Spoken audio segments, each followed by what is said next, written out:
There's a beautiful story in Mahabharata. It's called Yaksha Prasna. There was a demigod who had a quiz program with Yudhishthira, was asking all questions. And this demigod asked, what is the greatest surprising thing in the planet Earth?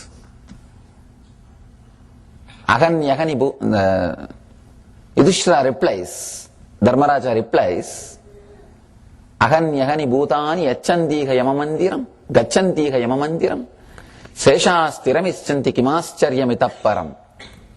It's a beautiful Sanskrit verse.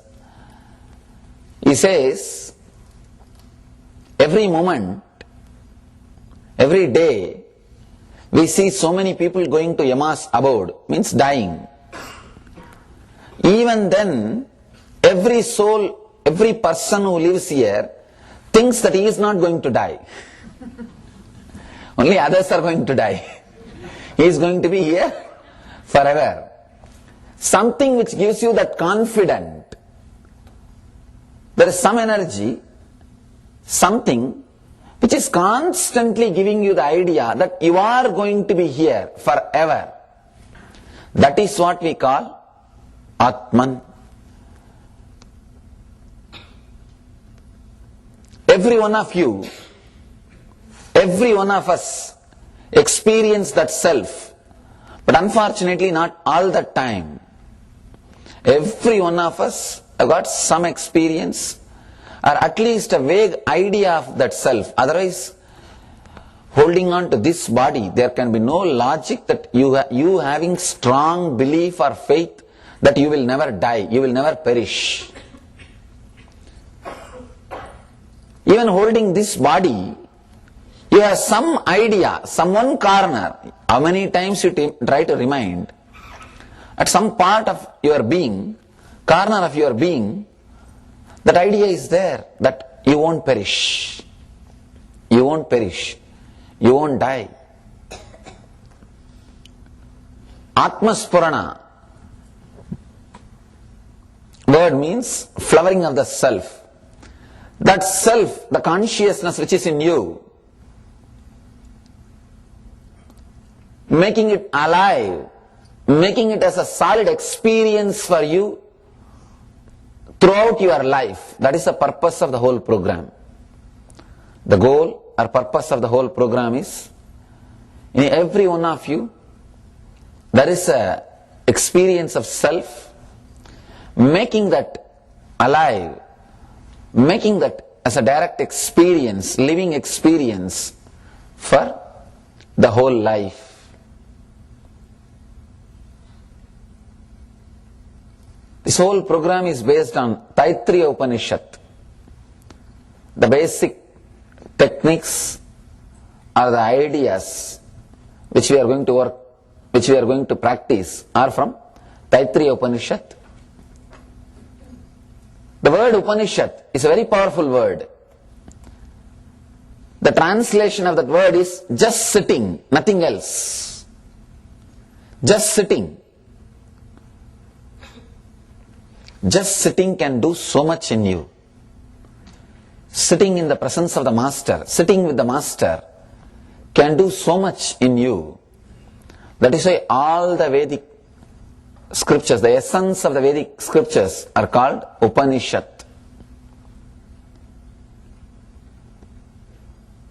If you have done our first level programs like Ananda Spurana, LBP, Nithyananda Spurana, all these programs, they are all technique based.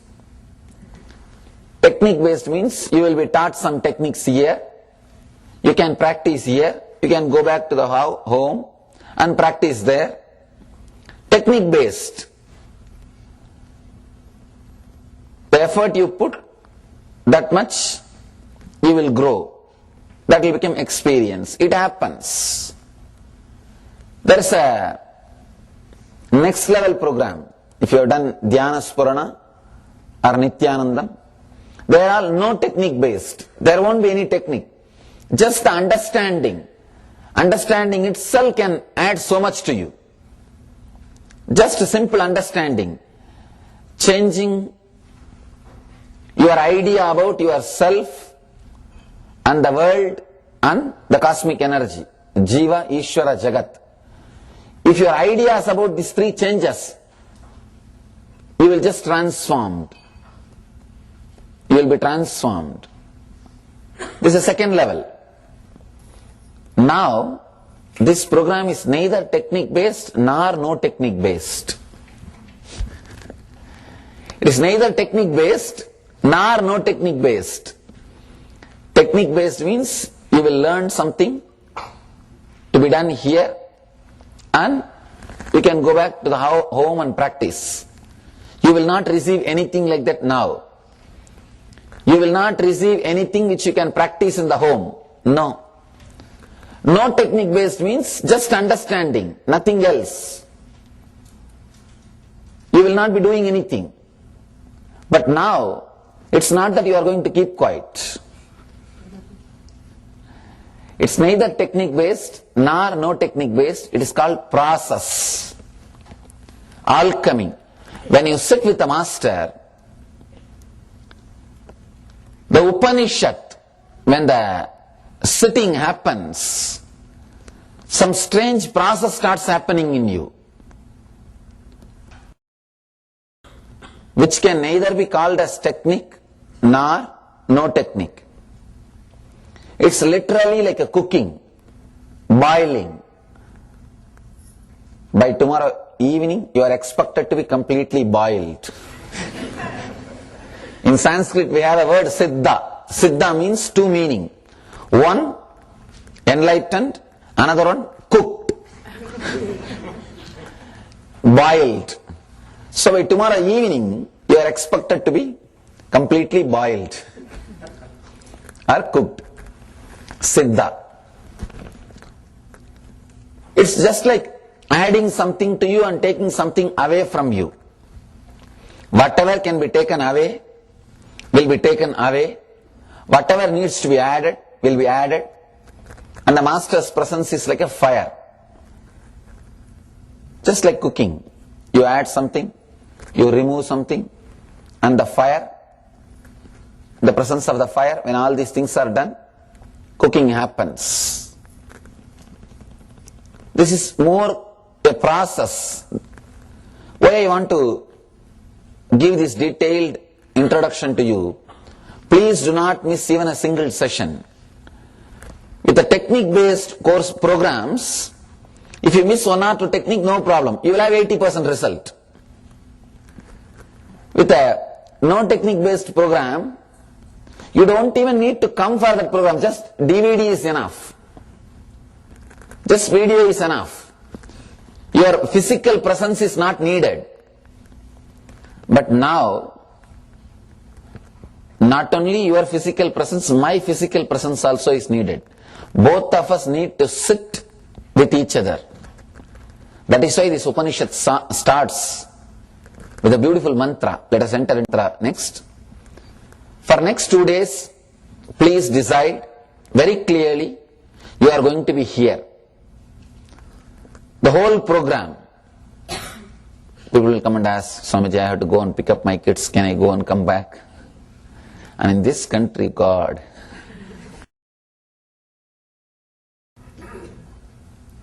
in India we do this Atmasparana 4 days. But you know, in this country, even if God comes, he has to come in the weekend.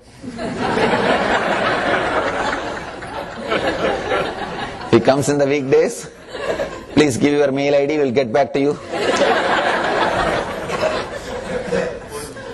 But at least this weekend, let us be completely with this Upanishad. Please do not miss even a single session. Just be with the whole flow. You can be relaxed, no need to be very serious, or of course if you are checking out, then you will be serious. Too serious, trying to constantly judge me, what I am doing, what I am doing, what I am doing. Don't bother, relax. I am already judged by 1.2 million people around the world. If you are sitting here, waiting and judging, you are going to miss. Just relax. That's a big problem. If you are judging, you will be wasting your time. Maybe tomorrow by evening start judging. Till then relax. Nothing wrong. Judging is nothing wrong. Those preliminary programs like LBP, NSP, Dhyanasparana, all those programs I have created for the people who are first timers, who are judging. This program I have designed more for the people who are really interested in diving deep. The other programs aiming at breadth. This program is aiming at depth. So, unfortunately, if you have not done any of the checking out programs earlier itself, decide not to waste your time. Decide. If you already checked out a little bit, then you won't have a problem. You will be completely ready to dive in, jump. Just for 2 days. Don't bother about much judging. Just dive deep into your being. One more thing. You will not even be able to understand anything about me unless you dive into the technology I have created. Otherwise you can't judge. Unless you yourself have one experience, you can't understand whether I had it or not. Only when you have some experience, you can understand. So even if you want to judge me, jump completely inside. Only then you will be able to judge properly. If you are standing outside and judging, then you are a critic, not a seeker. Two way of looking at things. Understand? A positive doubt. Maybe what he is saying is right. No, nothing is right. Two way of looking at things. If you just have that maybe, that's enough. The scientist's mind, a beginner's mind, how a scientist approaches a theory, same way approach with a beginner's mind, then so much can happen, so much of work can be done. Otherwise you will be just sitting and wasting your time and my time.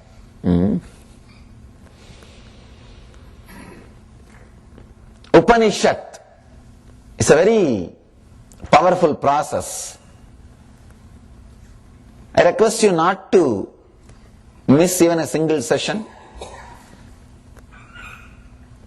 Next thing, for Upanishads to happen, you need to be here and now. You need to be completely here and now. Means two things. One, you can't sleep. Next, you need to be inside your boundary. Your bodies are not your homes. It is more like your hotels, your lodges. You put your luggage in that and start roaming around. That is the way you use your body. Understand? Your bodies are not your homes. You put your luggage and start going around, sightseeing. But for these 2 days, you are expected to be inside your home. You are expected to be inside your home and no sleeping. There's a small story. I always love to tell this story because I myself enjoy this story.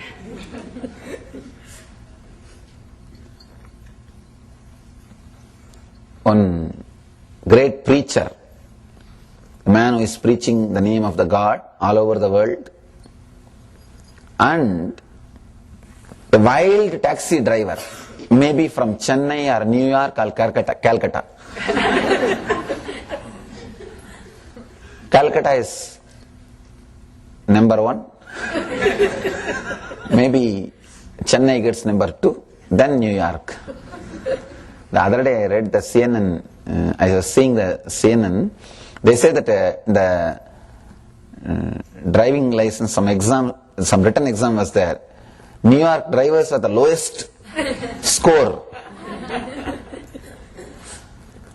I was surprised. India means they wouldn't have appeared even for exam.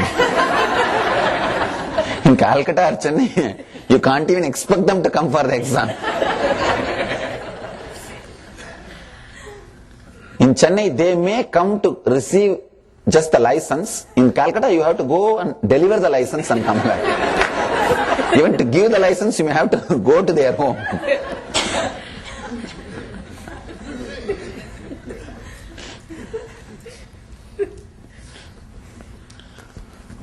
Anyhow, one taxi driver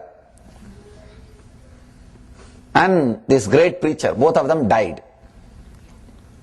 Reached the Yama's court, Lord of Death. Yama is doing his regular inquiry. First the taxi driver came, as usual, fast. Yama asked, what were you doing? I was driving taxi. Then he just saw the list of the sin and merit. Now they're computerized. Tuck, tuck, tuck. Saw the whole list and said, all right. Have the golden key, go to heaven. Then next the preacher came. Yama asked, what were you doing? What's your name? I was spreading Lord's name all over the planet Earth. He started giving his regular sermon, as usual. Memorized, usually it will be memorized. And Yama said, stop, relax. Then he saw the list of sin and merits. He said, I think you need to go to hell. The moment the preacher heard this, he started shouting, what? Just for a taxi driver you gave heaven? How dare you send me to hell? I'll sue you, maybe from West, from US. Shouting. Preachers are professional shouters. That is another thing. Shouting. Yama said, relax. Here up in the heaven, we don't bother what you do. We bother the result. This taxi driver guy, even though he was driving taxi, he was so wild in his driving, people who were sitting inside the taxi and outside, all of them were praying for their life. He made so many people theists. He made them all believers of God. What he does is secondary. But the effect of his action, he converted many of them into believers. But you, even though you were preaching in such a way people were sleeping. Understand, the problem is, if you sleep now, when I go there, I will have a problem. May not be for your sake, at least for my sake. Don't sleep. When I go there, I will be given the hell's key. So at least for my sake, no sleeping. We are going to directly deal with how you are living. So now, we can't afford to sleep. Neither you can afford to sleep, nor I can afford to sleep. So both of us have to remain awake. Do something. What you will do is up to you. But we can't afford to sleep. Because there are so many things involved with the sleeping. When I go there, I'll have a problem. At least for that sake, I can't let you guys sleep.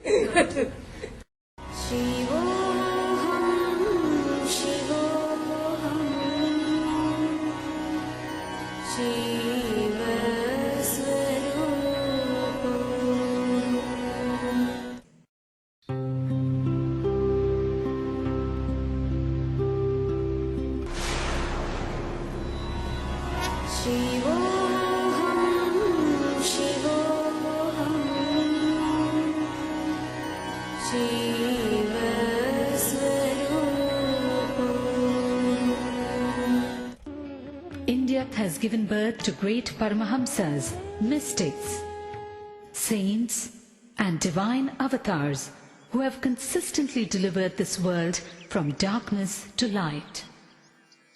One such enlightened master, exuding divine grace, overwhelming compassion, and unfathomable spiritual knowledge, all at a very young age, is Paramahamsa Nithyananda. Koti Surya Swarupinam Anandagandha Ishwaram Bhakta Hridaya Nivasinam Nithyanandam Namostude.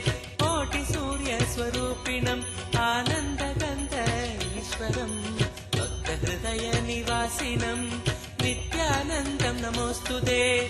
Nithyananda was born as Rajashekharan, the second son of his parents Arunachalam and Lokanayaki, in the temple town of Tiruvannamalai, South India. 10 days after he was born, the family astrologer predicted that Rajashekharan would grow up to become a Raja Sannyasi and guide the world, something his parents were not happy to hear. At the age of 10, Rajashekharan was initiated by Raghupati Yogi. In his moment of initiation, Rajashekharan was blessed with a vision of Parashakti. He went home and carved the vision he had in soapstone.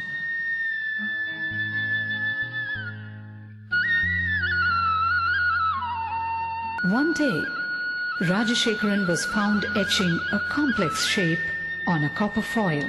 It was the sacred Shri Chakra. The Shri Chakra is believed to be a diagrammatic representation of the cosmos. Shri Ramana Maharishi, Shri Ramakrishna Paramahamsa and Sharada Devi were sources of inspiration for young Rajashekharan. At the age of 12, on the sacred day of Buddha Purnima, Rajashekharan had an intense encounter with the divine, an out-of-body experience that was to change the course of his life.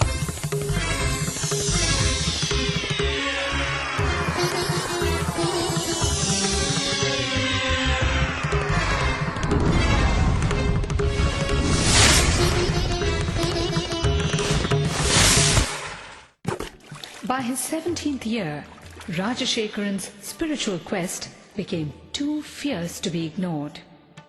He left home on a journey of arduous self-discovery with no assurance whatsoever, but only a glimpse of the divine he received at the age of 12. He wandered far and wide, studying and practicing meditation, from Tapovan in the Himalayas to Kanyakumari in the south, from Dwarka in the west to Ganga Sagar in the east. He wandered for 7 years in India and in Nepal. With just 2 pieces of clothing and a kamandalu, a holy water jug, and with no idea of where his next meal would be. One day in Gaurikund, he beheld a breathtaking vision. A young man with a glowing countenance and flowing locks was walking towards him with long strides and divine grace. Wonderstruck and gazing at him, Rajashekharan realized that this was none other than Mahavtar Babaji, the enlightened master dwelling in the Himalayas for thousands of years in perpetual youth. It was this great saint who looked at him and uttered the name Paramahamsa Sri Nithyananda, an enlightened being in a physical body, young at heart but wise in mind. Rajashekharan undertook years of rigorous penance, intense meditation practices, and in-depth study of yoga, tantra, Vedanta, and Shaiva philosophies before he attained the ultimate state of consciousness, the state of Nithyananda, or eternal bliss. Word of the charismatic saint rode the winds in every direction. people visited Nithyananda from far and near. Effortlessly, he won their hearts. The time had come, and Nithyananda was ready to execute the real purpose of his divine birth. The purpose as a guru, as a master to the entire humanity. Life Bliss Foundation is his worldwide movement to spread his message of meditation and inner bliss. With its spiritual nerve center in Bangalore, India, and its Western Hemisphere headquarters in Los Angeles, USA, it operates through 1,000 centers and over 78 upcoming ashrams in 30 countries, causing transformation of humanity through transformation of the individual. How does one describe this great master? The charm of a child, the healing hands of a doctor, the compassion of a mother, the wisdom of a guru. To those who struggle under the many burdens of life, his presence itself is the answer they seek. In his arms, thousands find refuge, the ailing, the needy, and the seekers of God. The Master is an invitation to a journey inwards. In his own words, "Just allow me to light your being, then you will know that you are pure consciousness and your being pure bliss." Nityam Sharanam Gacchami, Dhyanam Sharanam Gacchami, Anandam Sharanam Gacchami, Nithyanandam Sharanam Gacchami. Nityam Charanam Gacchami, Dhyanam Charanam Gacchami, Anandam Charanam Gacchami, Nithyanandam Charanam Gacchami. Nityam Charanam Gacchami, Dhyanam Charanam Gacchami, Anandam Sharanam Gacchami, Nithyanandam Sharanam Gacchami. Nityam Sharanam Gacchami, Dhyanam Sharanam Gacchami, Anandam Sharanam Gacchami, Nithyanandam Sharanam Gacchami.